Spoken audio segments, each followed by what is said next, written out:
Hi అండి, నమస్తే. నేను మీ Padmaja. Welcome to Sai Lahari vlogs. ఈరోజు మన రెసిపీ వచ్చేసి పచ్చడి అండి. టమాటా రోటి పచ్చడి ఇది. దానికి కావాల్సిన పదార్థాలు ఇదిగోండి. టమాటా ఒక పావు కేజీ టమాటాలు తీసుకున్నాను, ఇలా కట్ చేసి పెట్టేసుకున్నాను.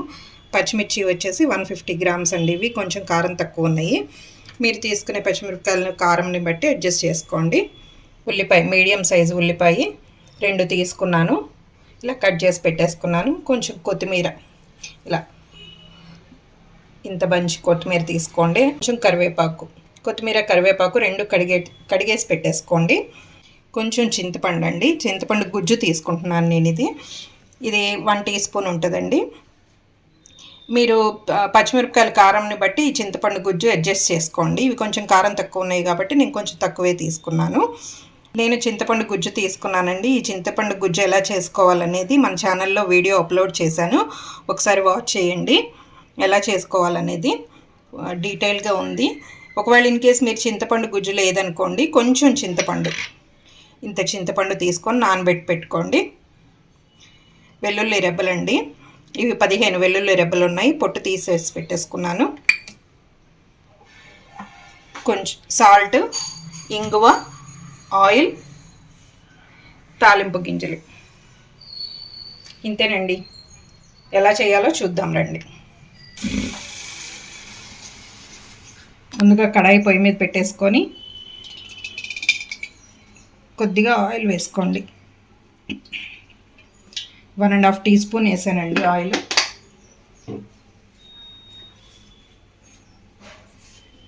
ఆయిల్ కొద్దిగా వేడెక్కగానే మనం కట్ చేసి పెట్టుకున్న పచ్చిమిర్చి, టమాటాలు ముక్కలు వేసేసేయండి.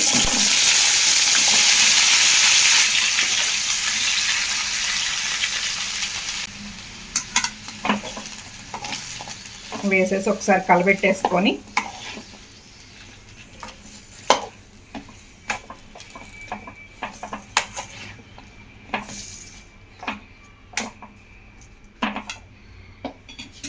స్టవ్ మీడియంలో పెట్టేసుకోండి. పెట్టేసి మూత పెట్టేసేయండి. బాగా మగ్గనివ్వండి టమాటాలు, పచ్చిమిర్చి. మధ్య మధ్యలో తిప్పుకుంటూ ఉండండి అడుగంటకుండా.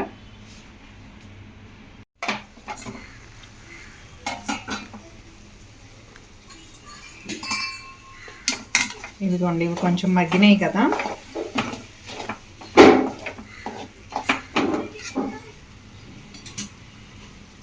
ఇప్పుడు దీంట్లో ఈ ఉల్లిపాయ ముక్కలు వేసేయండి.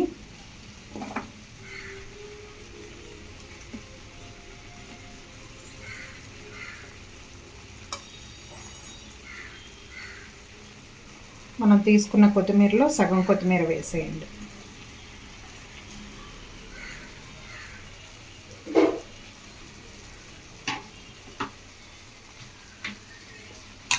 వేసేసి మళ్ళీ ఒకసారి బాగా కలబెట్టేసుకోండి.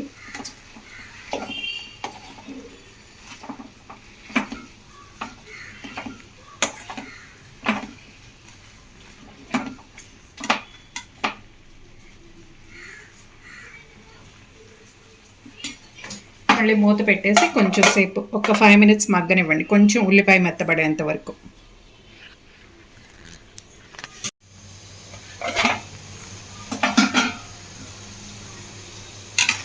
అదిగోండి, ఉల్లిపాయ కూడా బాగా మగ్గిపోయింది. ఇప్పుడు పొయ్యి కట్టేస్తున్నానండి.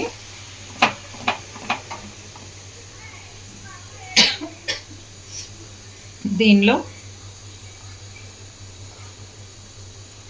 ఇదిగోండి సగం వెల్లుల్లి రెబ్బలు ఇలా మధ్యలో వేసేసుకోండి. ఆ వేడికి మగ్గిపోతాయి. వేసేసుకొని దీన్ని బాగా చల్లారి పెట్టేసుకోండి. బాగా కూల్ అయిన తర్వాత అప్పుడు మనం మిక్సీ పట్టుకుందాము. ఇదిగోండి, ఇది మొత్తం చల్లారిపోయింది. దీన్ని ఇప్పుడు మిక్సీ జార్లో వేసుకుందాము.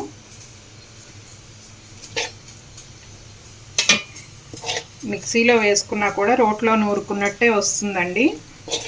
నేను వేసి చూపిస్తాను మీకు.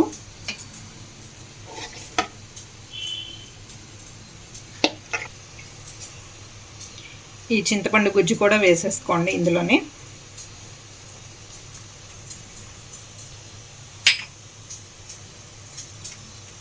కొద్దిగా సాల్ట్,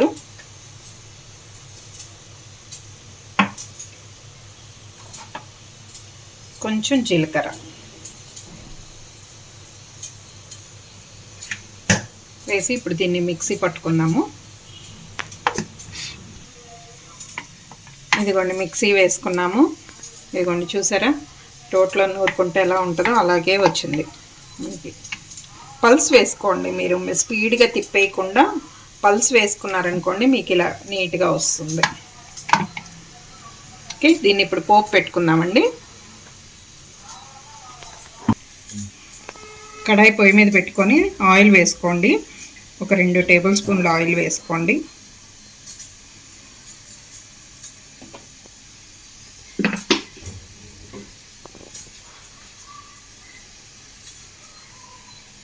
ఆయిల్ వేడెక్కాక వెల్లుల్లిపాయలండి, ఇందాక మనం వేసుకోగా మిగిలినవి ఉన్నాయి కదా, సగం వేసుకున్నాము, సగం ఉంచుకున్నాము. దాన్ని ఇలా క్రష్ చేసుకోండి, పప్పు గుత్తితో అలా క్రష్ చేసేసుకొని ఇవి వేసేయండి.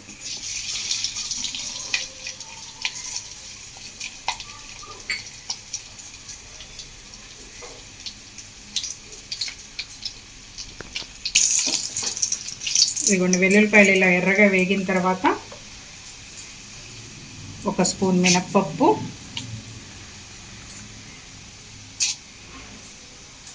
ఇదిగోండి కొద్దిగా ఆవాలు, కొద్దిగా జీలకర్ర, ఎండుమిర్చి ఒక 2 ముక్కలు చేసి వేసానండి. స్టవ్ సిమ్లోనే ఉందండి, హైలో పెట్టలేదు, మాడిపోతుంది హైలో పెడితే. కొద్దిగా ఇంగువ, కొత్తిమీర, కరివేపాకు. ఇందాక మనం కొత్తిమీర సగం వేసి సగం మట్టి పెట్టుకున్నాం కదండి, అది ఇలా సన్నగా కట్ చేసుకోండి. ఇది ఇప్పుడు తాలింపులో వేసేసుకున్నాం.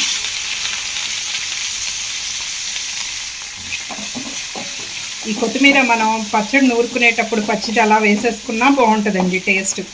అలాగైనా వేసుకోవచ్చు, ఇలా తాలింపులో అయినా వేసుకోవచ్చు. ఎలా వేసుకున్నా చాలా టేస్ట్ చాలా బాగుంటుంది. సగమేమో మనం మగ్గబెట్టి వేస్తున్నాము, సగమేమో ఇలాగ తాలింపులో కానీ పచ్చడి నూరుకునేటప్పుడు కానీ వేస్తే టేస్ట్ చాలా బాగుంటుంది. తాలింపు కొంచెం ఎర్రగా వేగిన తర్వాత ఈ పచ్చడి నూరుకున్న పచ్చడి మొత్తం ఇందులో వేసేయండి. నేను చింతపండు గుజ్జు వేసాను కదండి, మీరు చింతపండు గుజ్జు లేకపోతే చింతపండు తీసుకుంటారు కదా, ఆ చింతపండు మనం పచ్చడికి అన్నీ వేపుకుంటాం కదా, వేపుకున్నప్పుడు వెల్లుల్లిపాయలు వేసాం కదా, అప్పుడే మీరు చింతపండు కూడా ఆ వేడి దాంట్లోనే వేసేసుకోండి. వేసుకుంటే కొంచెం మగ్గుతుంది ఆ నానబెట్టిన చింతపండుని. గుజ్జు ఉంటే కనుక మనం మిక్సీ వేసుకునేటప్పుడు వేసుకోవచ్చండి.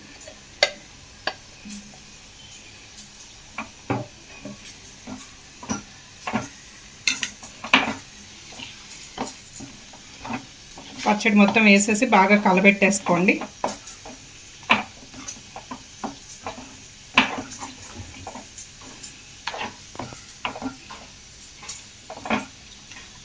స్టవ్ కట్టేస్తున్నానండి. పచ్చడి రెడీ అయిపోయింది. సర్వింగ్ బౌల్లోకి తీసుకుందాము. ఇదిగోండి టమాటా కొత్తిమీర పచ్చడి రెడీ అయిపోయిందండి. ఇది రైస్లోకి బాగుంటుంది, టిఫిన్స్లోకి బాగుంటుందండి. ఇలా ఒకసారి ట్రై చేసుకొని చూడండి, టేస్ట్ అయితే మాత్రం అదిరిపోతుంది. ఈ వీడియో మీకు నచ్చిందని అనుకుంటున్నాను. నచ్చితే లైక్ చేయండి, షేర్ చేయండి. కొత్త వాళ్ళు ఎవరైనా చూస్తున్నట్టయితే సబ్స్క్రైబ్ చేసుకోండి. చాలామంది చూస్తున్నారండి, సబ్స్క్రైబ్ చేసుకోవట్లేదు, లైక్ చేయట్లేదు. లైక్ చేయండి. మీరు లైక్ చేస్తే మాకు ఒక మోటివేషన్గా ఉంటుంది. మీ చిన్న లైక్ ఒకటి మాకు ఇంకా ఎక్కువ వీడియోస్ చేయడానికి ఒక మోటివేషన్ ఉంటుంది. కామెంట్ కూడా పెట్టండి, మీరు చేసుకున్న తర్వాత ఎలా వచ్చిందో, టేస్ట్ ఎలా ఉంది ఏంటి అనేది. ఓకే, ఇంతేనండి, ఈజీ రెసిపీ. ఒకరోజు చేసుకున్నామంటే ఒక 4 రోజులు ఉంటుంది పచ్చడి, ఫ్రిడ్జ్లో పెట్టేసుకుంటే. ఈ వీడియో మీకు నచ్చిందని అనుకుంటున్నాను. నచ్చితే లైక్ చేయండి, షేర్ చేయండి, సబ్స్క్రైబ్ చేసుకోండి. Thank you for watching.